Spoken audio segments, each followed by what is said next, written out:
Mr. and Mrs. Ramsey, let's revisit what Governor Dillon said on national television this morning. He said that you were hiding behind your public relations people, your attorneys, and now you were hiding behind easy journalism. He specifically said, why hadn't you talked with Peter Jennings and Tom Brokaw? Your response, Mrs. Ramsey. As a woman, I am appalled that he said that. I consider Barbara Walters and Katie Couric to be one of the two most professional, experienced journalists in our country today. Yeah, that's a remarkable comment. We specifically decided to go with Barbara Walters and Katie Couric because they are tops in their field and they're tough. And we didn't want to be criticized for not being challenged. They were open-ended interviews, no time limit, no restrictions. They demanded and got from us the right to ask us any question on camera that they chose to ask. We're not hiding behind anyone. And let me say one more time, we said this the last time the governor accused us of hiding behind our attorneys and PR firm. We have no PR firm. There were no attorneys present at the Barbara Walters interview or the Katie Couric interview. There are no attorneys present here today. And no restrictions. And no restrictions. Were you nervous about talking with either one of those newswomen? We respected them as journalists. We knew that they would be tough because the world expected them to be tough. We weren't nervous. There's no question that we could be asked that we're afraid to answer. The truth is easy. Truth doesn't change. It's not frightening. It's not anything. It's the truth, and that's all it is. What do you miss most about your daughter, Mrs. Ramsey? I miss her butterfly kisses. She used to come up and give me a little brush with her eyelashes on my cheek, and her little hugs and her spontaneity. She was a spark plug in our life. She kept the place rocking. It's a huge vacuum in our family, all of our family. It is said that no parent should ever lose their child. You have lost 2 children. How do you survive? You survive first because you have other children that need you to survive. It's not easy. That's the first thing that you realize, is that I can feel desperately sorry for myself, but I have other children that depend on me now more than ever. We still have 3 wonderful, precious children. We have a grandchild on the way, which we're thrilled about. And you keep going because you're their parent. You have to. And it doesn't mean that you keep going 100% all the time. There are days when I'm in bed crying my eyes out for the whole day. You know, it's kind of an up and down situation. It's not easy, but we're here with a mission to find the killer of our daughter. So yes, we will sit here as long as you'd like to sit and ask us questions. And tomorrow I may be in my bed crying myself to sleep. But I'm going to do that until we find this person. And there will be people who watch this and say, as you say that, we want to find the killer. They'll say, well, you are the killer. You know... Look, we're never going to convince cynics of the truth, so we don't try to. What we're trying to do is solicit help from the public to find this creature and to beg the Colorado officials to be at least objective and open enough to listen when that tip comes through. Then we'll find this person. What's going on with this hatred and obsession and fringe? I don't know. What we've learned through all this, we've come out of this realizing there are a lot of good people in the world. We've had wonderful people come forward and support us from all over the world. And even though you'd think that we would come out of this being hateful and want to go to a mountain retreat and fence ourselves off from the world. We realize there are some wonderful, good people in the world, but we also realize that there's some very fundamentally evil, bad people in the world. That's a fact. We were naive about that, but it exists. There are more good people than bad, but the bad exists. And we're never going to change that. And we're not trying to convince the bad people and the cynics and the hateful people that we loved our daughter and that we didn't kill her. We're trying to appeal to the good people and say, let's find this evil creature that's among us and put him away, because this person will kill another child. Do you want him to contact you? I would be desperate for a contact. At a minimum, please leave. You've done a crime that has captured world attention. Please tell somebody about it. Why? Because ultimately, we want to know who you are. And why does that person care what you think? That person, I'm sure, doesn't care what we think at all. I'm sure that person, we've been told that person was either very angry at me or was very jealous of me personally, and that's a heavy burden for me to carry. But this person should tell someone that they're the one. Mrs. Ramsey, do you want to ever talk to this person? The person you believe killed your daughter? Of course I would, because I'd like to know who it is, get them off the streets. And if I had the opportunity, I would sit down and look straight in the eye and say, why? Why did you do this to my child? Why? Let's go over some of the assumptions if we can. I believe you call them the urban myths in your book. And let's just go over them and get your responses. There were conflicting versions, Mr. Ramsey, that you read to your daughter that night or that you put her to bed and read a book. Which was it? We saw there were a number of errors in the police report. That was one of them. I carried JonBenet upstairs. She was asleep when we got home. I put her to bed. I got Burke to bed. I went upstairs and I read for a few minutes before I fell asleep. I didn't read to her because she was asleep. Okay. And Mrs. Ramsey, you are the one who last saw her. Yes. In your family. The pineapple.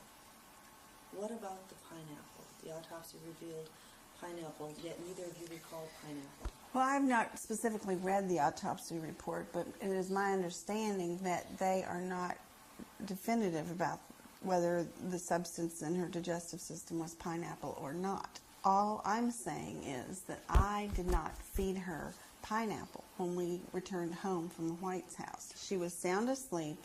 She was put in her bed and tucked in good night. And we don't know if that's significant or not. All we know is what we've told the police, and that is that neither Patsy or I gave JonBenet pineapple when we got home that night. Had we been trying to hide something, it would be very easy for us to say, oh yeah, I remember I gave her pineapple before she went to bed. Next question. But that's not what happened. Footprints outside the house. No evidence of footprints.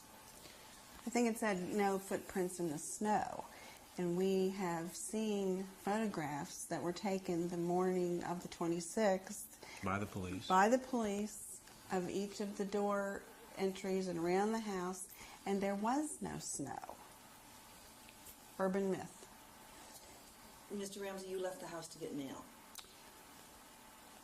That, I heard that. I don't know where that came from.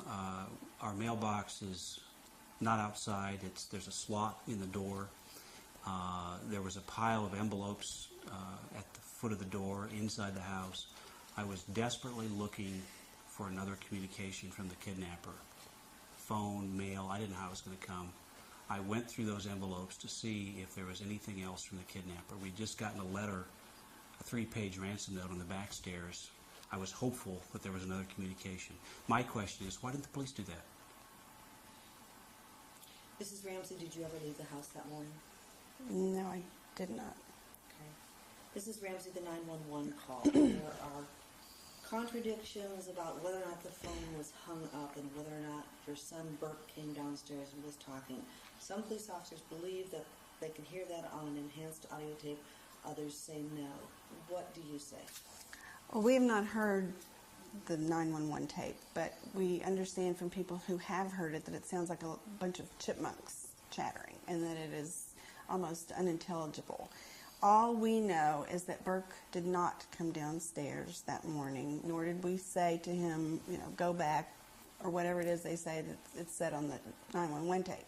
I phoned the police, called 911 from the kitchen telephone, wall phone, hung up, dialed one set of our friends, hung up, and dialed another set of friends and asked them to come quickly to help. How soon after that 911 call did you dial the first? Immediately. So it seems to me like if you hang up the phone, you're not going to be able to place another call unless the phone is completely. Look, this is another. There's been no logic applied to any of this case, in my judgment. Again, if we were trying to hide something, we'd say, "Oh yeah, I remember. Burke did get up, and I told him to go back to bed." Next question. But the fact of the matter is that didn't happen. They're grasping at straws instead of trying to get down to brass tacks and find this killer. I would love. Why are they doing this? I don't know why. I think they became so invested early on. They decided that John and I were responsible, and everything, if it didn't fit into that basket, then they discarded it. And they went down that road for so long that now they can't, they're going to be the ones with egg on their face, and they can't face that. But these are, some would say, reasonable, honest, intelligent, logical. Some would say. Well, look, individually, we've not met one Boulder police detective or police officer that I didn't think was a decent human being. What they lacked was experience, and they lacked leadership. There was no core wisdom that mentored these young detectives and said, wait a minute, boys, let's keep the investigation wide open. Let's look at the evidence. Let's let the evidence tell us who killed this child. Linda, I mean, you talk about the bias we were faced with. Linda Arnott, the first detective that was there all morning, said on national television, I saw it in John Ramsey's eyes that morning that he was the killer. Conclusion. That early. What'd you see in your eyes? I don't know. I think she saw shock. I think she saw the eyes of a father who had just been told his daughter was dead, and she was lying in front of him. I don't know what I looked like. I'm sure I looked horrible. Mrs. Ramsey, going back to that morning, when did you realize that your husband had found your daughter, or that something was really, really wrong even after the ransom note? What did you hear from the basement? I heard John scream, just kind of this guttural, deep scream. And what did you think? I didn't know what to think. I was in our little den with a couple of our friends, and Fleet White came running in and dialed 911. He said, we need an ambulance. And I jumped up and said, what is it? What is it? And they held me back and wouldn't let me go. Kept saying, we don't know. I don't know what's the problem. And I was fighting and trying to get loose and to go see what was the problem. And what happened when you got loose? I went into the living room, and John was standing there with Linda Arndt, and JonBenet was lying on the floor, and he said that she was dead.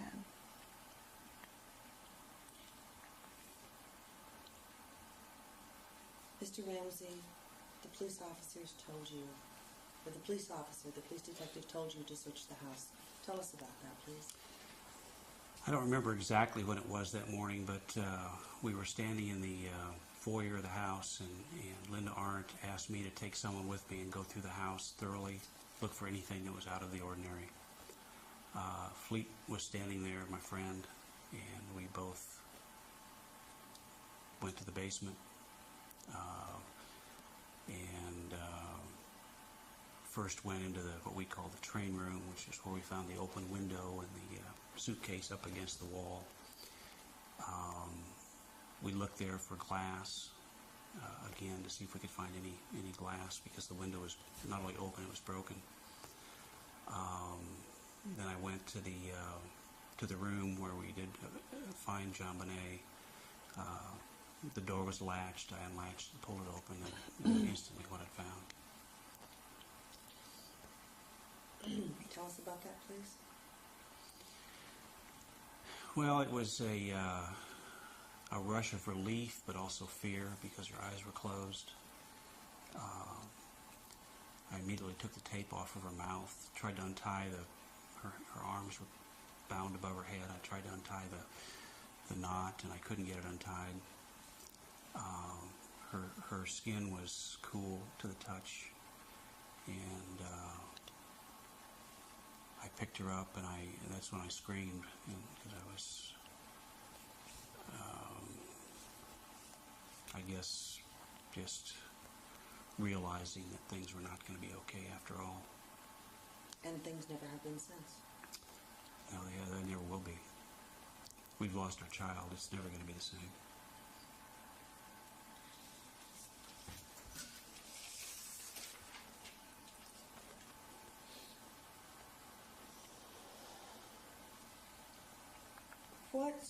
When is it that you finally came to the reality that there are people who do things like this?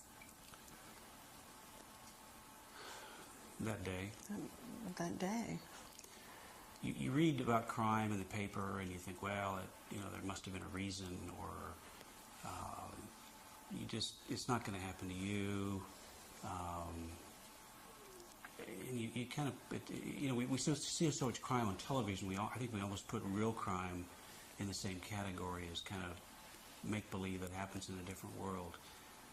This happened in our world, and for no reason that we know of. I hope that I have never done anything that has made someone so angry with me that they would kill my daughter. We don't think we know anybody that's this evil. But somewhere along the way, but our paths crossed with this creature. Somehow we got in their sights. I don't think it was a random act.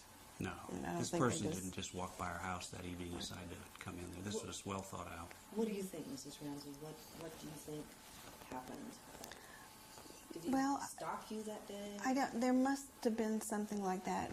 From what we talk with people who have experience in this, and they say that it was premeditated, that this person knew of us, may not have been a close acquaintance, but knew about us, knew about John's business, knew that we had children, and I believe was watching the house that day. And when we left in the afternoon, he came in.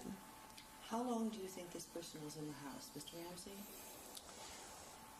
They certainly could have been in the house for 4 or 5 hours while we were gone. I don't know when they came in. Do you think the person was in the house before you left? I don't think before we left. I don't think so. I think they came into the house after we left. Were there when we came home. Waited till we fell asleep. One of our neighbors reported seeing a flashlight light in the kitchen around midnight, I believe. The beam of flashlight shining.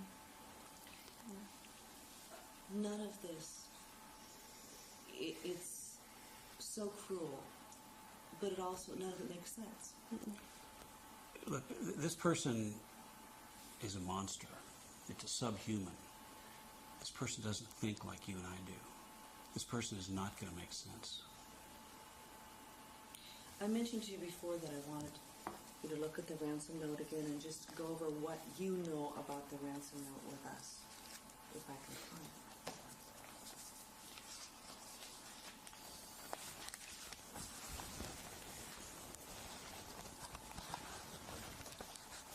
Well, I would take it out with a great flourish, but I need to get it out of that tablet. Hold on a second. I just think it would be helpful if people hear what you know about it. It's right there. Please.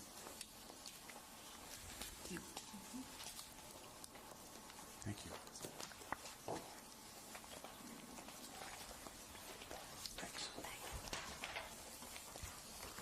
one of the most unusual parts of this has been this ransom note, and I know that you've seen it several times, but would you go over it with us and tell us what you know and what you've been told about it? Well, first of all, this is what is going to help us convict the killer. This is 3 pages of handwritten writing samples of the killer. We've been told by experts that if we have a suspect and we get sufficient samples of his writing, they will be able to tell conclusively with this much of a sample that the person wrote that note. So this is a huge clue. Why it was left, I don't know. And let me just interject at this point. Mrs. Ramsey, it's my understanding that the Colorado Bureau of Investigation took your handwriting samples to the Secret Service. Do you know the results of that test? Definitively? No, I don't. I just know we had experts do the same kind of testing, and it's my understanding that the people that we use trained the people from the CBI, Colorado Bureau, that administered the tests. And they, on a scale of 1 to 5, with 5 being absolutely no match, I ranked at a 4.5, with 1 being perfect match. So, you know. Yeah, we don't know the results of the police testing. We've heard that they're at best inconclusive. The governor said this morning on national TV that you've seen all the evidence in the case. I would be desperate. If there is evidence we haven't seen, I would ask the governor to please let us see it. Please let our investigators see it. What is it that you want to do with regard to this case? What we are desperate to have happen now, we've gone for 3 years. Only my family's been investigated. The grand jury refused to indict us, and it takes very little evidence to indict someone. All we've done is gotten back to the beginning, but we don't want it to be the end. I'd like for political ambitions to be put aside. I'd like for egos to be put aside. There are no apologies needed, but let's get on with an investigation. Let's staff this investigation with seasoned, experienced homicide investigators, the best we can find, the best we can. How do we know that it's just because you don't like the outcome of what Boulder police have decided, that you're under an umbrella of suspicion, that you just want another chance? They can investigate us. If the governor would put together a seasoned investigative team to start over, go back through all the leads, all the evidence, we'd be fully cooperative. Right. And they can investigate us again if they want. That's fine. But please don't just investigate us, because if you do, we're never going to find the killer. There is lots of evidence. There is a lot of evidence. The Boulder police did a wonderful job of collecting evidence. Thank goodness. And that doesn't change. Evidence is evidence. We've got it. But we DNA need to follow the evidence and do some follow-up investigating, not just dead end with John and Patsy Ramsey. Let's go with the ransom note. What do you know, what have people told you about phrasing or anything else in the ransom note? Well, there's obviously a couple of references, I think, to something that people think came from a couple of movies, which would lend one to think that it might be maybe a younger person who watches a lot of movies. Are you surprised that there are no swear words in it? I mean, if there is a huge degree of hatred for you? Yeah, I hadn't thought of that. No, that is surprising. Nor is JonBenet's name mentioned. All they say is we have your daughter. They don't say we have JonBenet. Yeah, which makes me wonder, if it's someone that did not know us well enough to know what her name was. But we've been told that there's a lot of movie talk in here. This person liked movies. They may have seen the movie Ransom, which was playing in Boulder at the time. And there were some similarities between Ransom and your life in terms of the profile of the people involved. The billionaire. Have you ever seen the movie Ransom? No, I haven't seen the movie. Okay. Well Yeah, I've been told that it's very similar. Apparently, there's Clint Eastwood movie lines in this thing. We don't watch movies that much, so I was perplexed at why 118,000. Why not $1 million? I mean, why not? If this, but there's only this number. madman knows why. And of course, the supposition was that that was the amount of your bonus. That was a supposition I put forward early on as I looked back to try to figure out what that number meant. I offered that up to the police and said this possibly could be the case. I don't know that it was. Who knows? I mean, only the killer knows, and this is a deranged individual. Mrs. Ramsey, how many times did you have to write and read this note? Oh, I think I gave 5 or 6 handwriting samples. And they were extensive. We wrote and rewrote this note, which is terribly Right-handed, painful. left-handed, with different pens, different, angles, everything. Did they ask you to read the note? No, when the test was administered, they would verbally dictate what I was to write, and it was rather fast, so you didn't have time, I guess, to try to think about how you were making your letters. You just had to write as you always write to keep up. What do you think happened in your version of when the intruder broke in, how the intruder broke in, when the intruder wrote the ransom note, and when the intruder kidnapped JonBenet? And do you think that the intruder wanted to actually take her out of the house, was actually going to kidnap her? We've been told by seasoned investigators that this is what it appeared. It is what it appeared. It was an attempted kidnapping. Something went very badly wrong. We believe that the killer was in the house when we came home. We believe the note was written before JonBenet was killed. Whether it was before we got home or after we went to bed, we don't know.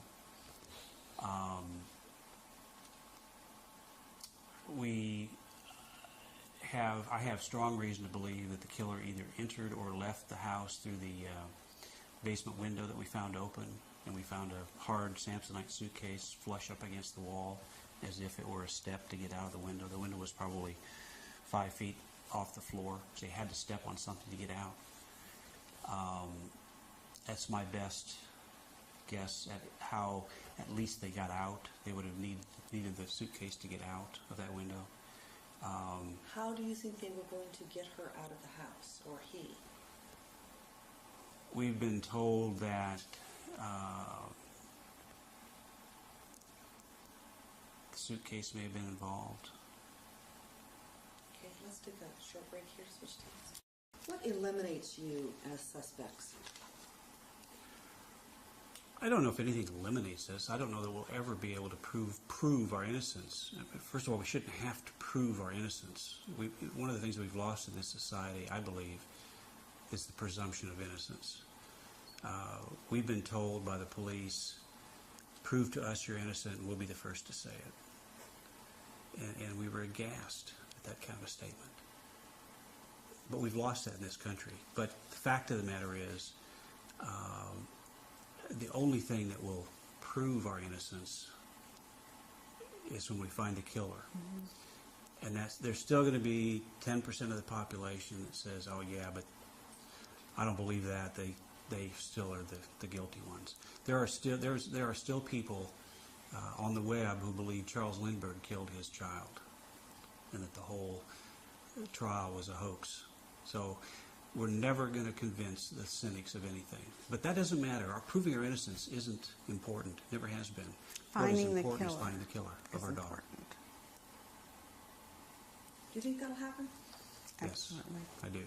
Why, Mrs. Ramsey? Because Lou Smith, who is experienced, is a truthful, ethical man, looked me straight in the eye and said, we're going to get him. We're going to find him.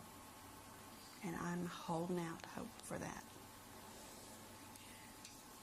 Mrs. Ramsey, if I could, tell me your version of what you think happened that night in terms of an intruder.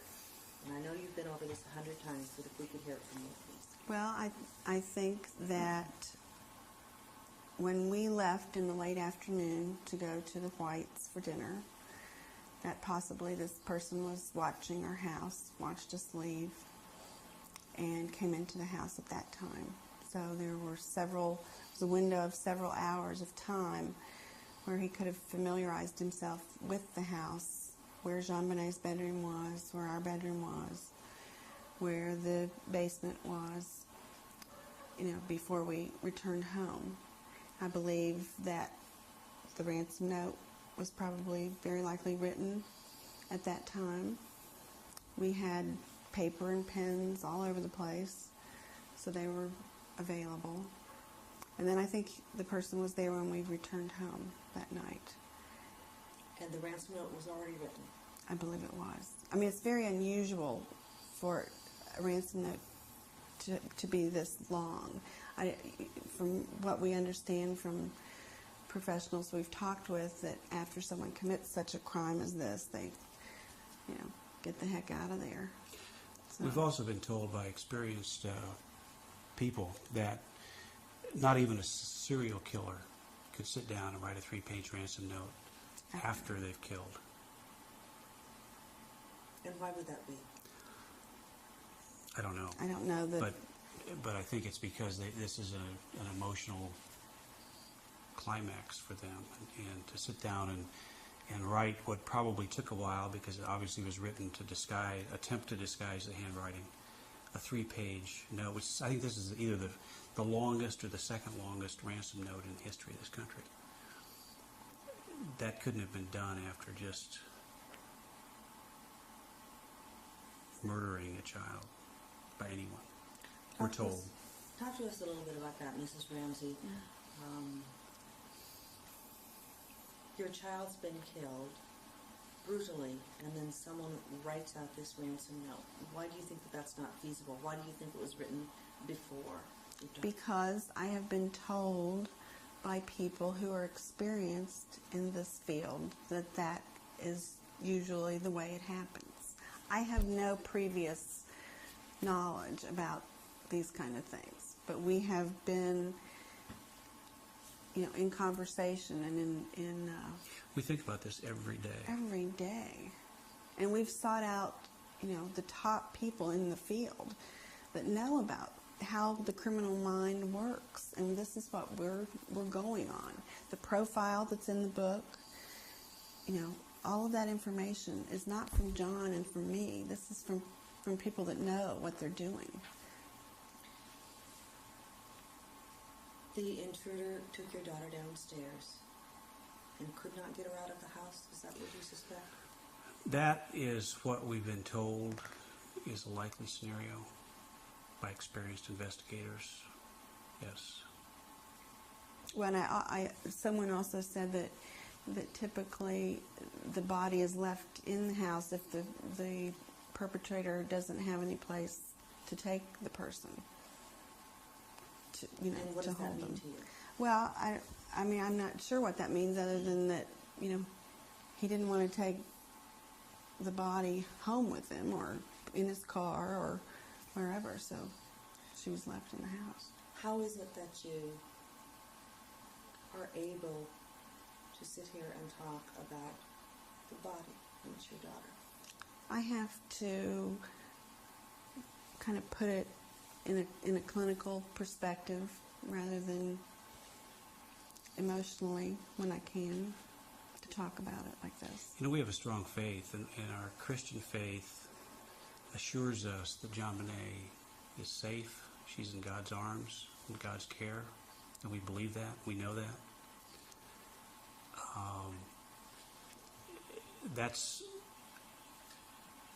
That's our belief, and that's our hope. What about your daughter Beth and your daughter JonBenet? What do you hope? I know I will see them again. That's what I know, and I believe that, and I look forward to it. Mrs. Ramsey? JonBenet used to say, we talked to JonBenet about Beth. Of course, she was just an infant when Beth was killed in the automobile accident. And I remember one time holding her on my lap, and an airplane, and she looked out at all the puffy clouds out the airplane window, and she said, "Mommy, which cloud is Beth on?" And I explained, took that opportunity to explain to her about God and about heaven and where we go and where we die, and that we would all see Beth again, and then that we would know where she is. So I believe Beth was there to greet JonBenet when she crossed over into heaven. Mrs. Ramsey, if you thought your husband had killed your daughter, finish that sentence. We wouldn't be sitting here having this interview right now. He would be behind bars. Mr. Ramsey?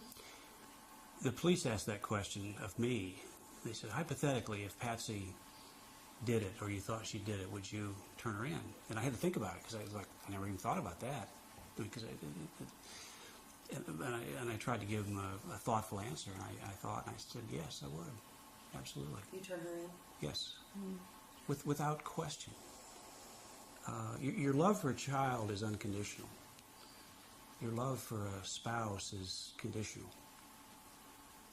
And there's no question. I mean, it's I would do anything to protect my children. It's instinctive. Just very briefly, if we could talk about the stun gun and the possibility of exhumation. And you said you did not want to do that because... Well, it was brought up early on when we learned that a stun gun was involved, and I was asked by our investigators. They said if this needs to be done fairly soon, or the opportunity to do so will be gone, it would be possibly helpful, possibly not.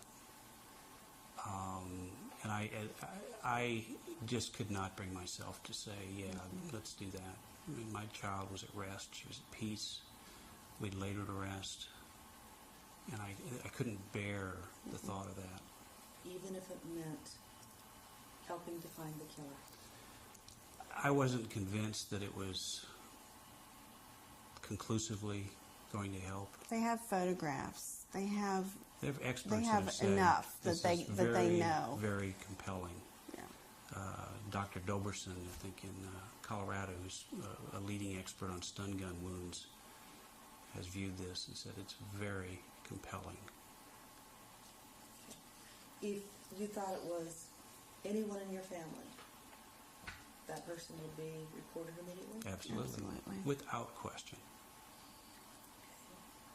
How could you not do that? I mean, it's beyond human comprehension to not do that. What is it that you were actively trying to find the killer? What is it you're doing? So you're working with your attorneys? Well, no, our attorneys are we're not working with our attorneys. We have both paid and volunteer people that are working on this full time. We don't want to say a whole lot about what we're doing because this kind of investigation should not be a public event as it has been for the last 3 years. But I can assure you that we are looking, and we're looking hard. We're going to do everything we can. We can't do it all. We're going to do as much as a private citizen can do.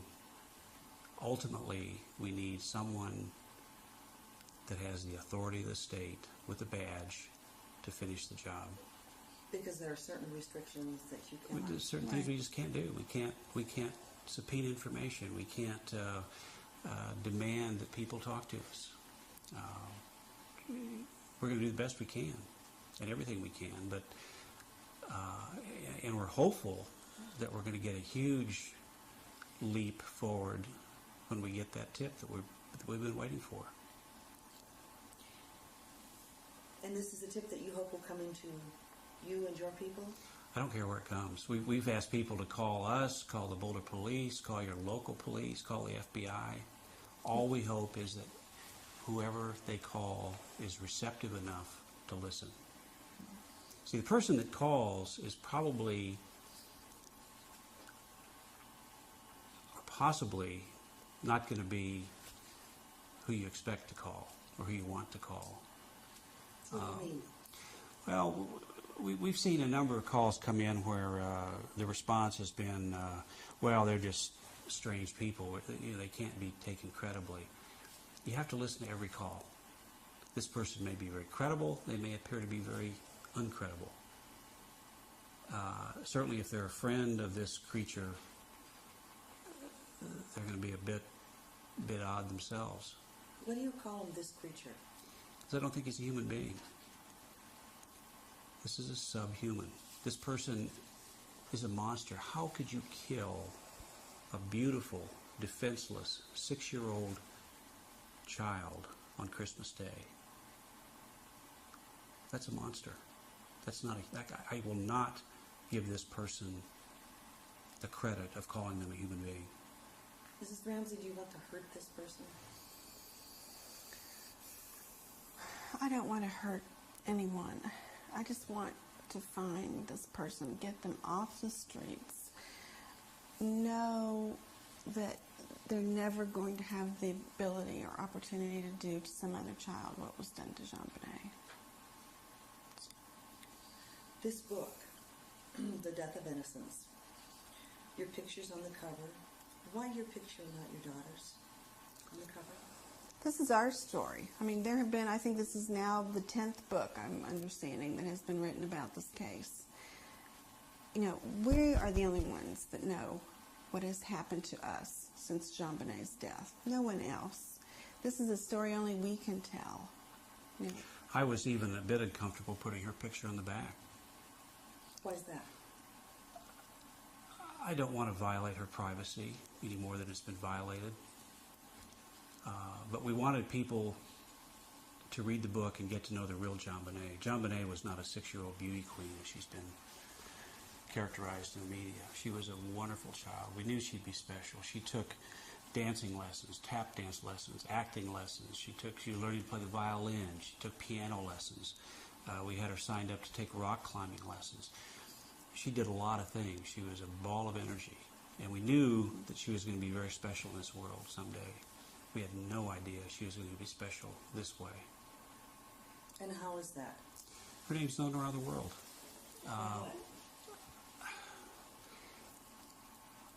I think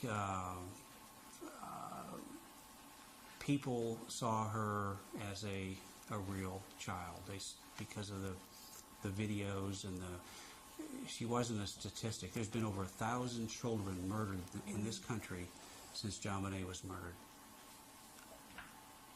I don't think the average person could name one of them. And that's tragic. That's horribly tragic. But for some reason, JonBenet's name became known around the world. I think there were probably a lot of factors that fed into it.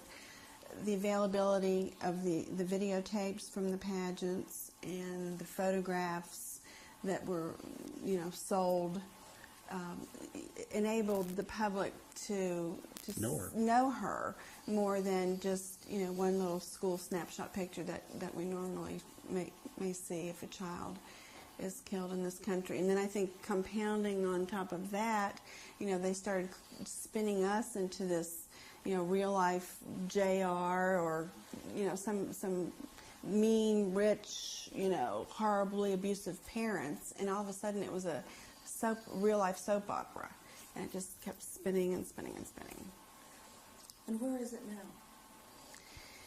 At this point, we want to get the investigation back in full swing. I mean, to my knowledge, look at all the people that have gone down the drain in the police department. Everyone who knew anything about this case, from Steve Thomas to Linda Arndt, and everyone in between, are gone.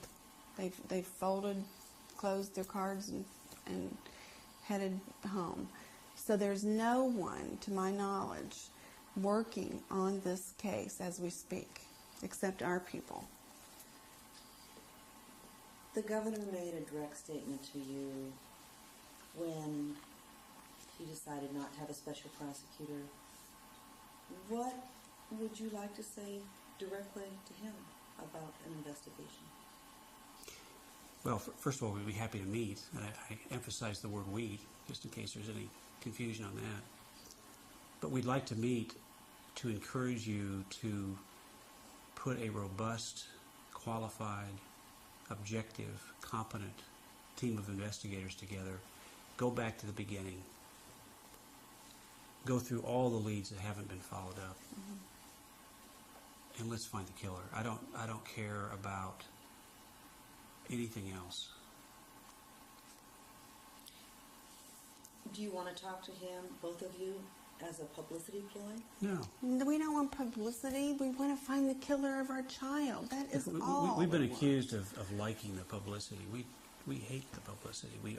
Our privacy is non-existent. We didn't choose this role. I would give anything to go back to my normal family with JonBenet in our household.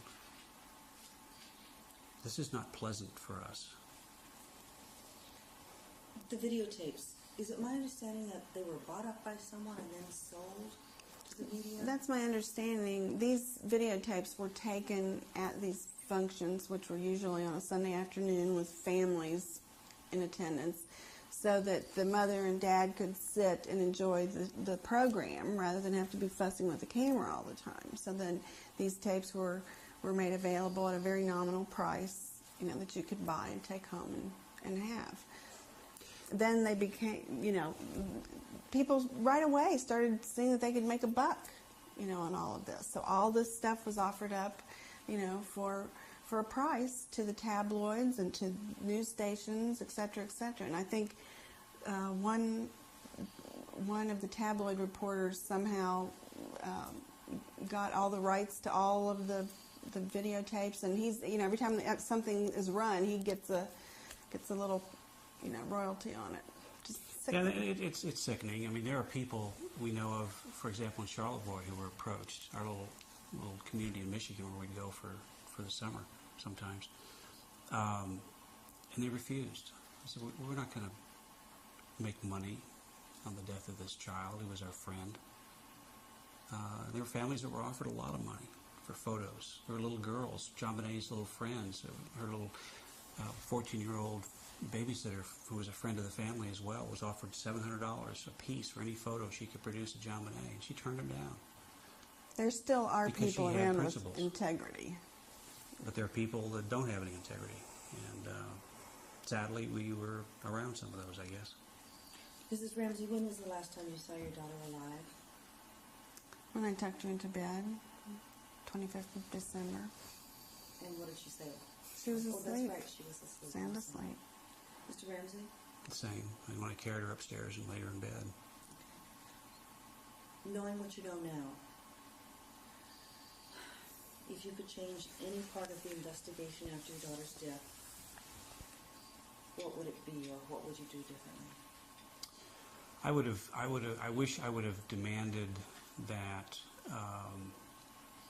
more resources be brought to bear. We assumed the FBI was involved. They weren't. They were, in fact, refused involvement. We assumed that the police were doing everything they could to find the killer, and that wasn't being done. And if I will fault the Boulder police for one thing, it's that they refused help in the beginning for people who knew what they were doing. We understand that there was a request made that morning for bloodhounds, and it was denied by someone in the Boulder Police Department. I mean, that should have been done immediately. Are you aware Denver police offered assistance? Yes. Yes. And they were refused. They were refused. And that's what if I had to do it over again, I would have been more aggressive on demanding that the FBI be involved, that the Denver police be involved, that that we not just rely on what turned out to be inexperienced and biased police to do what we thought should be done. What's the most important question anyone can ask you that would prove your innocence, help people open their minds? Is there any question that can be asked? Well, again, we shouldn't have to prove our innocence, but we've been cast that lot. Why do you think we killed our daughter? Tell me why. Tell me what we've done, what evidence you have, other than we were asleep in the home that night. There is no other evidence. There is no other reason. We've been investigated more than anyone else in the history of this country for the past 3.5 years. They know everyone we've ever gone to school with, you know, everything about us. And there's nothing that shows that we are the type of people that would do something like this to a child. It's just not, it's not there.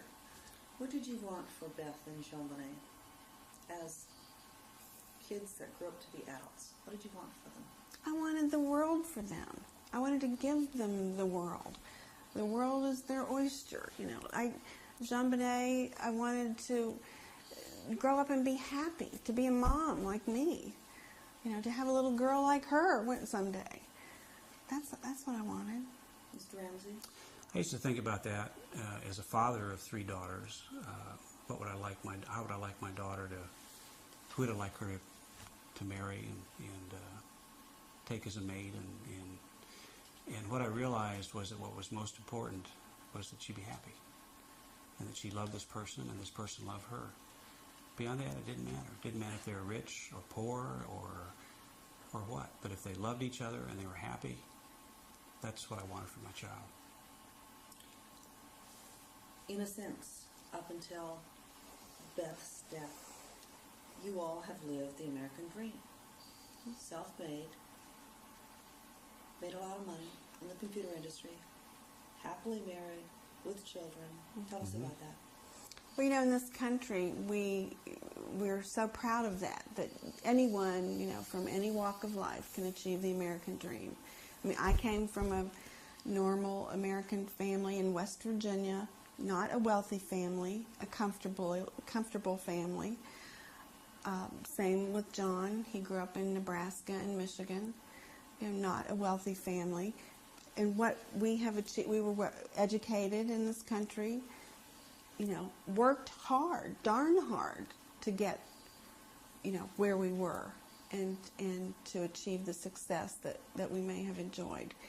But suddenly, when somebody achieves that American dream that we're so proud of, you know, we're the first to knock the feet out from under them. And we say, you know, we don't like that after they've achieved the dream and we haven't. You know, we don't like that. And we've been persecuted probably more because of that than if we'd been, you know, something else. When you started out with your business in the basement, what were you making a year? Do you remember? I remember the first year, I think I made $18,000 that year. And this How'd was you survive? It was tough. There were times when I just didn't have money. I had to borrow money from my dad to buy Patsy an engagement ring.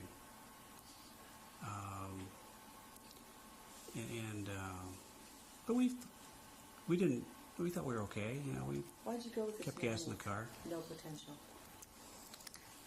You know, people have asked me that, and I think the thing that I observed in John early on was that he was so kind to his children. He had 3 little kids when we started dating.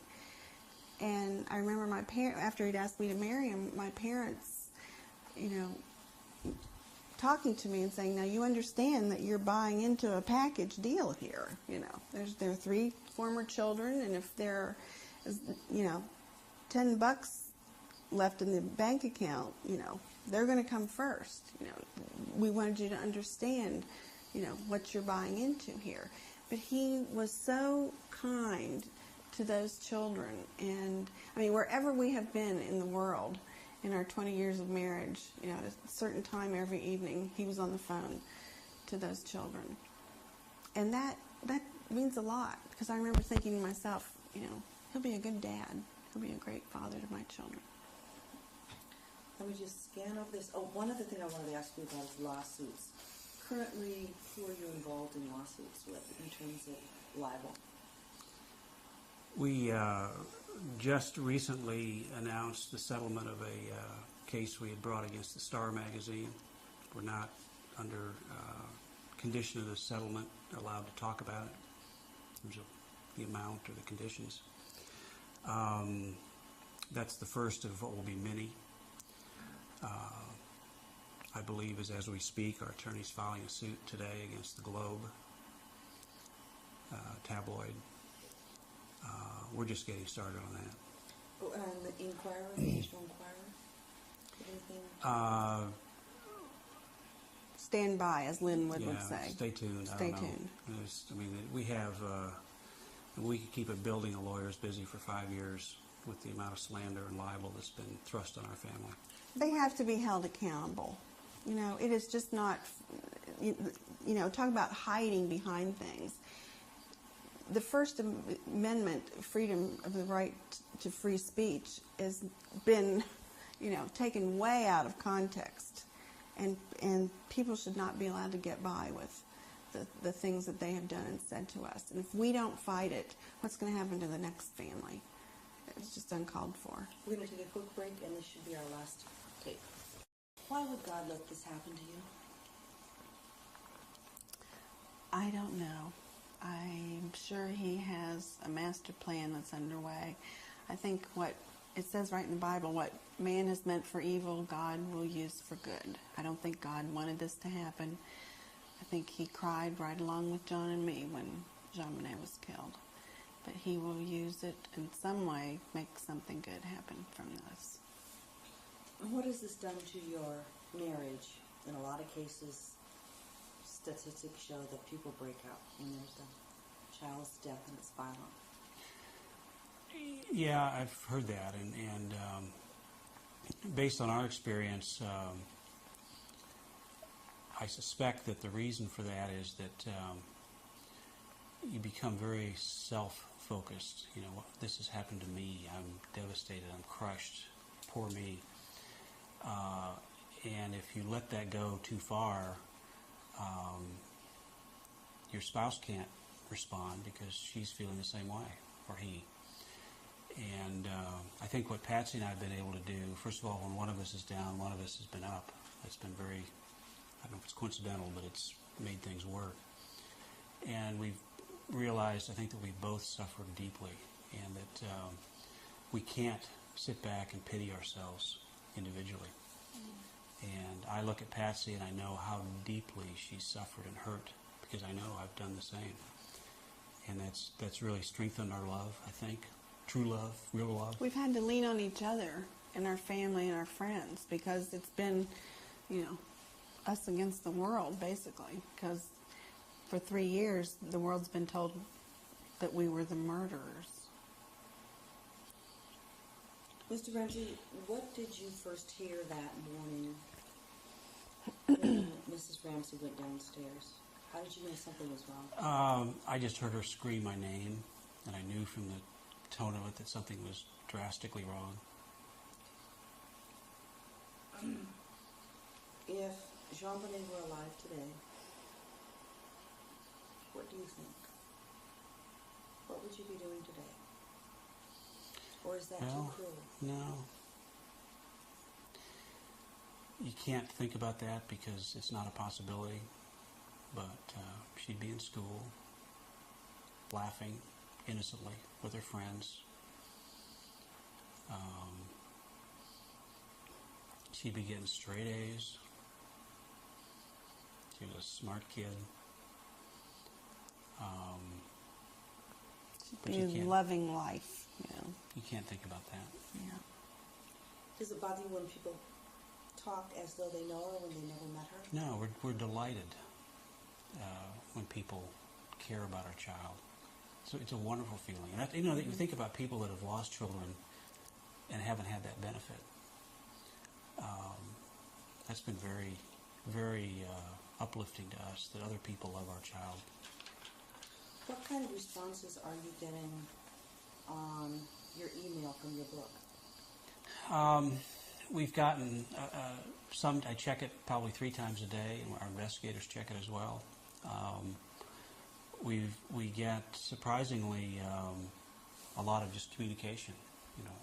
I'm glad I found a way to tell you, and 9 out of 10 are either I wanted to tell you I believed in you and to hang in there, or We're praying for you. I Or, may have thought you were guilty, but after seeing more clearly what went on, I believe in your innocence. 1 out of 10 is off the deep end, hateful, violent, and a few are tips, interesting tips. What are there any leads that you consider good leads from the money offered? We have some great leads, absolutely, and we're pursuing them. Can you talk about them? not at this point. We don't. All we want the killer to know is that we're stalking him, and you're not going to get rest. You're not going to get peace. Just beware. Beware.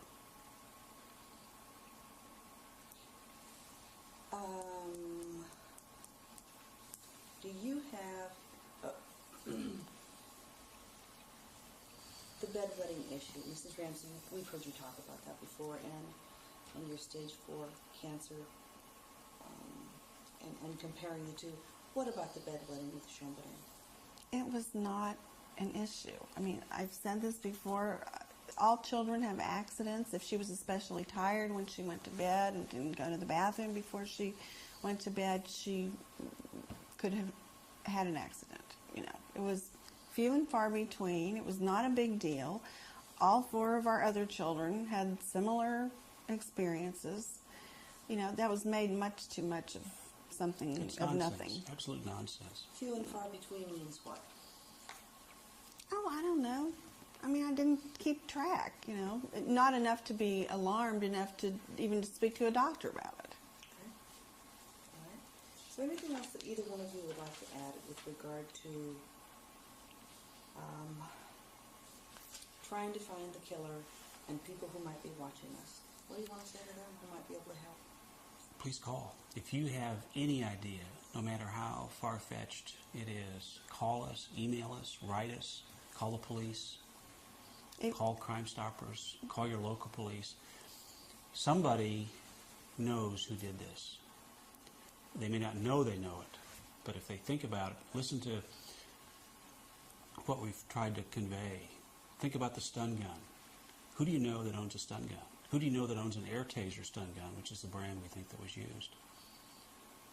Were they in Boulder, Colorado on December 25th, 1996? The garrote. Who have you ever seen demonstrate to you a garrote? A garrote used for strangling. This was a professional tool. This wasn't an amateur device. Who do you know that's done that? Were they in Boulder, Colorado? And listen. In December. Call us. Call the police. We've listed a lot of this information in the book.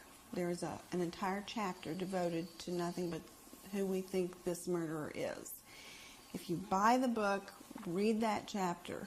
You know, if you can't buy the book, can't get a hold of a book, go to a bookstore and read that chapter. We want everyone to know that information so that they can start thinking along with us, you know, who this could be.